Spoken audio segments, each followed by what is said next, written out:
স্বাগত আমাদের YouTube channel বিষয় বৃত্তান্তে। আজ আমরা আলোচনা করব প্রকৃতির এক অদ্ভুত ঘটনা নিয়ে, যাকে বলা হয় মাছ বৃষ্টি। এই ঘটনাটি আপনারা অনেকেই শুনে থাকবেন, কিন্তু এর পেছনের কারণ এবং ইতিহাস সম্পর্কে জানেন কি? আজ আমরা এই রহস্যময় ঘটনার গভীরে গিয়ে দেখব কিভাবে এবং কেন মাছের বৃষ্টি ঘটে। চ্যানেলের সাথে থাকুন এবং আমাদের ভিডিওটি শেষ পর্যন্ত দেখতে থাকুন। প্রথমে আমরা জানব মাছের বৃষ্টি আসলে কী। মাছের বৃষ্টি হলো একটি বিরল প্রাকৃতিক ঘটনা, যেখানে আকাশ থেকে বৃষ্টির মতো মাছ পড়তে থাকে। এটা শুনতে অবিশ্বাস্য মনে হতে পারে, কিন্তু ঘটনাটি বহুবার নথিভুক্ত করা হয়েছে। মাছ বৃষ্টির প্রথম ঘটনাটি ঘটে আমরা জানি তা হলো 1861 সালে সিঙ্গাপুরে। সেখানে প্রচণ্ড ঝড় বৃষ্টির সাথে অনেক মাছ পড়ে।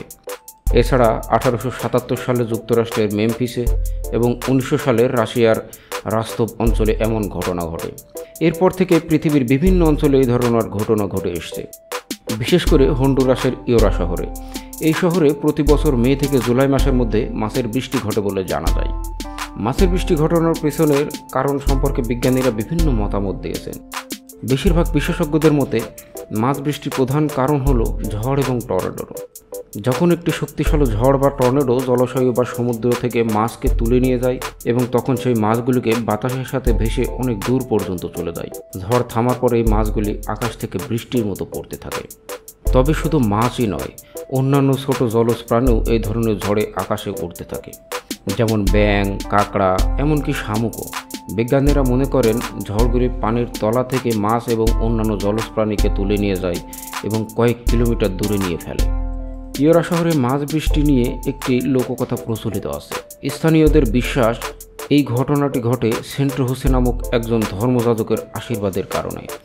কথিত আছে সেন্ট হোসে একদিন প্রার্থনা করে ঈশ্বরের কাছে খাবার চেয়েছিলেন এবং তারপর থেকেই প্রতি বছর মাছের বৃষ্টি হয়। ইয়োরা শহরের মানুষেরা মাছের বৃষ্টির সময় মাছগুলি সংগ্রহ করে এবং তা খেয়ে থাকে। এটি তাদের জন্য একটি গুরুত্বপূর্ণ উৎসব এবং তারা এই সময়ে উৎসবমুখর পরিবেশে দিন কাটায়। মাছ বৃষ্টির ঘটনার সত্যতা প্রমাণ করার জন্য অনেক বিজ্ঞানী এবং গবেষক বিভিন্ন পরীক্ষা নিরীক্ষা চালিয়েছেন। তারা জলাশয় এবং মাছের ধরনের উপর গবেষণা করে দেখেছেন যে মাছগুলি বৃষ্টি হয়ে পড়ে সেগুলি সাধারণত সামুদ্রিক মাছ নয়, বরং মিঠা পানির মাছ। এখনও পর্যন্ত মাছ বৃষ্টির ঘটনাটি পুরোপুরি ব্যাখ্যা করা সম্ভব হয়নি। কিছু বিজ্ঞানী মনে করেন মাছ বৃষ্টির ঘটনাটি ঘটে জলাশয়ের পানির স্তর হঠাৎ করে বৃদ্ধি পাওয়ার ফলে। এ সময় প্রচণ্ড ঝড় এবং প্রবল বাতাসের কারণে মাছগুলি উপর দিকে উঠে যায় এবং পরে বৃষ্টির সাথে নিচে পড়ে যায়। মাছ বৃষ্টির ঘটনা পৃথিবীর বিভিন্ন দেশে ঘটে এসেছে, যেমন যুক্তরাষ্ট্র, অস্ট্রেলিয়া, ভারত, ফিলিপাইন্স, ইরান। প্রতিটি ঘটনায় স্থানীয় মানুষের মধ্যে বিশাল বিস্ময়ের জন্ম দেয়। তারা এই ঘটনাকে প্রাকৃতিক এক বিস্ময় হিসেবে বিবেচনা করে। একটি উল্লেখযোগ্য ঘটনা ঘটে 2004 সালে অস্ট্রেলিয়ার লাজামানো অঞ্চলে। এই অঞ্চলে প্রচণ্ড বৃষ্টিপাতের পরে হঠাৎ আকাশ থেকে প্রচুর মাছ পড়তে শুরু করে। এই মাছগুলি তখনও জীবিত ছিল। স্থানীয় মানুষদের জন্য এটি ছিল এক বিস্ময়। আরেকটি উল্লেখযোগ্য ঘটনা ঘটে 1956 সালে ভারতের কেরালা রাজ্যে। সেখানে এক ঝড়ের পরে আকাশ থেকে প্রচুর মাছ পড়ে। স্থানীয় মানুষেরা মাছগুলি সংগ্রহ করে এবং পরে তা বিক্রি করে। মাছ বৃষ্টির ঘটনাটি শুধুমাত্র আকাশ থেকে মাছ পড়ার ঘটনা তা নয়, এটি প্রকৃতিক এক বিস্ময়কর এবং রহস্যময় উপহার। বিজ্ঞানীরা এই ঘটনার পেছনের কারণ জানার চেষ্টা করে চলেছে এবং এই সম্পর্কে নতুন তথ্য উদ্ঘাটন করছে। মাছ বৃষ্টি ঘটনাটি পৃথিবীর বিভিন্ন অঞ্চলে বিভিন্ন সময়ে ঘটে থাকে এবং প্রতিবারই এটি মানুষের মধ্যে বিশাল কৌতূহলের জন্ম দেয়।